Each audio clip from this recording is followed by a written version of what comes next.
GeM TV நேயர்களுக்கு அன்பு வணக்கங்களை கூறிக்கொண்டு விநாயகப் பெருமானை வணங்கி இன்றைக்கு ஒரு அற்புதமான தகவலை பார்க்க இருக்கின்றோம்.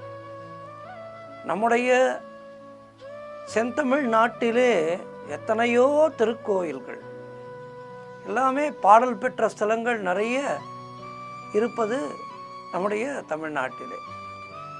தேவாரம், திருவாசகம், நால்வர் பாடிய திருத்தலங்கள், அதேபோல் ஆழ்வார் பெருமக்கள் பாடிய திருத்தலங்கள், சைவத்திலேயும் வைணவத்திலேயும் சக்தி தலங்களும், இப்படி எண்ணற்ற திருத்தலங்கள் மக்களுடைய நல்வாழ்வுக்காக இறைவனுடைய அனுக்கிரகம் பரிபூர்ணமாக இருக்கின்ற தலங்கள் எத்தனையோ நம்முடைய தமிழகத்திலே இருக்கின்றது. தமிழகம் என்றென்றும் ஒரு மிகப்பெரிய ஆன்மீக பூமியாக இருப்பதன் காரணமாகத்தான் தமிழகத்திலே இன்றைக்கும் ஆன்மீகம் செழித்திருக்கின்றது. சிறு குழந்தைகள் முதல் பெரியோர் வரை ஆலயத்தை நாடி சென்று இறையருளை பெறுகின்றோம். வட மாநிலங்களைப் போல் தமிழகத்திலேயும் அனுதினமும் ஆலயம் சென்று வழிபடுவோர் எண்ணிக்கை அதிகம். இன்றைக்கும் பார்த்தீர்களானால் திருச்செந்தூர், தஞ்சாவூர், சமயபுரம், ஸ்ரீரங்கம் என எல்லா கோவில்களிலேயும் எல்லா நாட்களிலேயுமே அதிகமான கூட்டம் மக்கள் தங்களுடைய ஆன்மீக நினைப்போடு தங்களுடைய பக்தி வழிபாட்டோடு இங்கே எல்லா ஆலயத்திலேயும் வந்து குழுமுகிறார்கள். தங்களுடைய பிரார்த்தனைகளை இறைவனிடத்திலே செலுத்துகின்றார்கள். இறையருளால் அவர்களுடைய வேண்டுதல்கள் நிறைவேற பெற்று மகிழ்ச்சியோடு மீண்டும் மீண்டும் ஆலயத்தை நோக்கி வருகின்றார்கள். இப்படி எண்ணற்ற ஆலயங்கள் தமிழகத்திலே வீற்றிருக்க இன்றைக்கு நாம் இந்த கஞ்சனூர் என்ற திருத்தலத்தை பற்றி பார்க்க இருக்கின்றோம். கஞ்சனூர் திருத்தலமானது ஒரு அற்புதமான திருத்தலம். தேவார பாடல் பெற்ற திருத்தலம். இங்கு மூர்த்தி அக்னீஸ்வரர் என்ற திருநாமத்தோடு குடிகொண்டிருக்கின்றார். கஞ்சனூர் அக்னீஸ்வரர் திருத்தலத்திலே தலவிருட்சமாக புரசு மரம் இருக்கின்றது. இந்த புரசு மரத்தை ஒரு மண்டல காலம் தொடர்ந்து 16 முறை வலம் வந்து வழிபட்டால் அவர்களுக்கு கடன் தொல்லைகள் நீங்க பெற்று வறுமை நீங்கி குபேர சம்பத்து உண்டாகும் என்பது இத்தலத்தினுடைய வழிபாடு சிறப்பாகும். இந்த தலத்திலே வழிபட்டு தங்களுடைய வறுமை நீங்கி செல்வ வளம் பெற்றவர்கள் எத்தனையோ பேர்.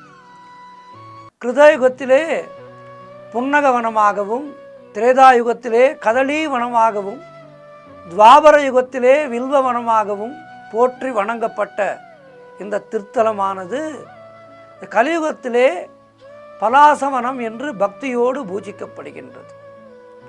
இந்த தலத்திற்கு வருவோருக்கு வறுமை நீங்குதல் மட்டுமல்லாமல் வாழ்விலே நாம் பெற வேண்டிய யுகபர சுகங்கள் அத்துணையையும் வழங்குகின்ற தெய்வம் இந்த திருத்தலம். இந்த இடத்திலே, இந்த அக்னீஸ்வரர் தலத்திலே சுகம் தரும் பகவானாக ஸ்ரீ சுக்கிர பகவான் இருக்கின்றார்.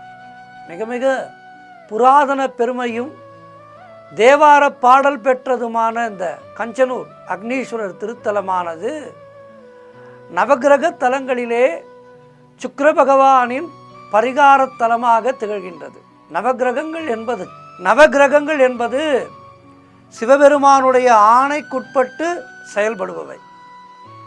ஆகவே இந்த நவகிரக தோஷங்கள் வரும்போது நாம் தயங்காமல் சிவபெருமானுடைய பாதத்தை பற்றி கொள்ள வேண்டும். ஒருவருடைய ஜாதகத்திலே கன்னி ராசியிலே சுக்கிரன் நீச்சம் பெற்றிருந்தாலும், சுக்கிரனை சனி பார்த்தாலும், 8ஆம் இடத்திலே சுக்கிரனும் குருவும் சேர்ந்து இருந்தாலும், சூரியன் மற்றும் சந்திரனுடன் சேர்ந்து இருந்தாலும் சுக்கிரதோஷம் இருப்பதாக ஜோதிட நூல்கள் எல்லாம் தெரிவிக்கின்றன. ஆகவே இத்தகைய ஜாதக அமைப்பை கொண்டவர்கள் இந்த கஞ்சனூர் திருத்தலம் சென்று ஸ்ரீ அக்னீஸ்வரரையும் அன்னை ஸ்ரீ கற்பகாம்பிகையையும் வழிபட தோஷங்கள் நீங்கி நன்மைகள் உண்டாகும் என்பது ஐதீகம். களத்திரகாரகனாக சுக்கிர பகவான் ஜாதகத்திலே பலம் குறைந்தோ அல்லது பாவ கிரக சேர்க்கை பெற்றோ இருந்து அதனால் களத்திர தோஷம் உடையவர்கள் இத்தலத்திலே வழிபாடுகள் செய்தால் அந்த களத்திர தோஷமானது நீங்கும். திருமணத்தடை, தம்பதிகளிடையே ஒற்றுமையின்மை, செய்தொழிலிலே நஷ்டம், வாகன இடையூறுகள் மற்றும் கண் தொடர்பான நோய்கள் போன்றவற்றை போக்கி அருள்பவர் சுக்கிர பகவான். மேற்கண்ட பிரச்சனைகளால் அவதிப்படுபவர்கள் இந்த கஞ்சனூர் தலத்திலே சென்று வழிபாடு செய்ய அவர்களுடைய தடைகளும் இடையூறுகளும் நீங்க பெற்று துன்பம் தீர நல்ல மகிழ்ச்சியோடு தங்களுடைய வாழ்வை தொடர்வார்கள் என்பது நிச்சயம்.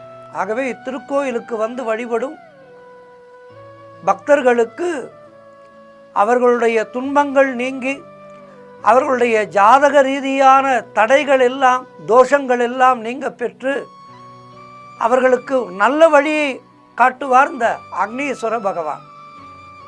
ஆகவே எப்படிப்பட்ட ஜாதக தோஷங்கள் இருந்தாலும் இந்த கஞ்சனூர் திருத்தலம் வந்து இந்த அக்னீஸ்வரரையும் கற்பகாம்பிகையையும் வழிபட அவர்களுடைய ஜாதக தோஷங்கள் நிச்சயமாக தீர்ந்து நல்லருள் பெறுவார்கள் என்பதிலே எந்த விதமான சந்தேகமும் இல்லை. அதேபோல் இந்த கஞ்சனூர் திருத்தலத்தை போன்றே சென்னை மயிலாபுரியிலே கபாலீஸ்வரர் திருத்தலம் இருக்கின்றது. கபாலீஸ்வரர் இவரை வழிபட, கற்பகாம்பிகையை வழிபட நம்முடைய ஜாதக தோஷங்கள் எல்லாம் தீர்ந்து நல்லருள் கிடைக்கும். காரணம், இந்த கற்பகாம்பிகை மயில் ரூபமாக ஈசனை வணங்கி சாபம் நீங்க பெற்ற இடம் சென்னை மயிலாப்பூர் கபாலீஸ்வரர் திருக்கோயில். இந்த கஞ்சனூர் திருத்தலத்தை போன்றே இந்த கபாலீஸ்வரர் திருக்கோவிலும் அற்புதமான சக்திமிக்க திருத்தலம், சிவத்தலம். ஆகவே இந்த திருக்கோவில்களை எல்லாம் தரிசித்து ஜாதக ரீதியாக உங்களுக்கு எந்த விதமான பிரச்சனைகள் இருந்தாலும் மனம் தளராமல் ஈசனை பற்றி கொள்ளுங்கள். ஈசனை பற்றி கொள்பவர்களுக்கு எந்த விதமான தோஷங்களும் அவர்களை அண்டாது என்பது திண்ணம். எனவே இந்த கஞ்சனூர் திருத்தலம் அக்னீஸ்வர பகவானையும் மயிலை கபாலீஸ்வரரையும் வணங்கி வாழ்விலே ஜாதக தோஷங்கள் எல்லாம் நீங்கி எல்லா வளமும் நலமும் பெற்று வாழ்வாங்கு வாழ்வோம். ஓம் நம சிவாயா, ஓம் நம சிவாயா, ஓம் நம சிவாயா. நன்றி, வணக்கம்.